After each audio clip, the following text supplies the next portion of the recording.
اگر ناراض نہ ہو تو نوجوان ذرا غور کریں میری بات پر۔ حضور فرمانے لگے اللہ تعالیٰ قیامت کے دن 3 قسم کے لوگ ایسے ہیں، نہ ان سے کلام کرے گا، نہ انہیں پاک فرمائے گا، نہ ان کی طرف نگاہ ہی کرے گا۔ یا رسول اللہ صلی اللہ تعالی وسلم جلدی بتائیے یہ کون ہے؟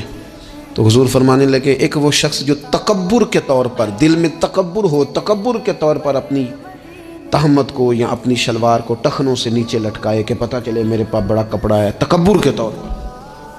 اور دوسرا حضور علیہ الصلوۃ والسلام نے فرمایا جھوٹی قسمیں کھانے والا بندہ۔ اور تیسرا حضور فرماتے ہیں جو احسان جتلاتا ہے نا، نہ رب کریم اس کی طرف نگاہ کرم کرے گا، نہ اسے پاک کرے گا، نہ قیامت کے دن اس سے کبھی کلام فرمائے گا۔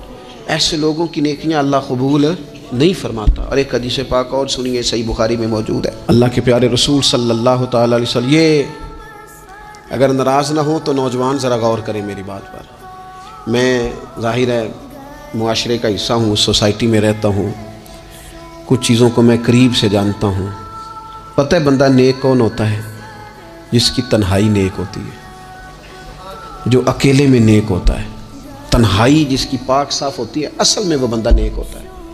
ہمارے ہاں نا بالخصوص نوجوان نسل سے کہوں گا، تمہارے پاس سہولت آئی ہے موبائل کی، تمہارے پاس سہولت آئی ہے انٹرنیٹ کی، لیکن دیکھنا اس کی وجہ سے کہیں تمہاری تنہائی ناپاک نہ ہو جائے۔ دیکھنا اس کی وجہ سے کہیں تمہارا وہ اکیلے میں جو تمہارا رب رسول سے رشتہ جڑنا چاہیے تھا، سجدے کا نور ہونا چاہیے تھا، اچھی منصوبہ بندی کرنی چاہیے تھی، وہ میلا کچیلا نہ ہو جائے۔ تنہائی جس بندے کی پاک ہوتی ہے وہ نیک ہوتا ہے۔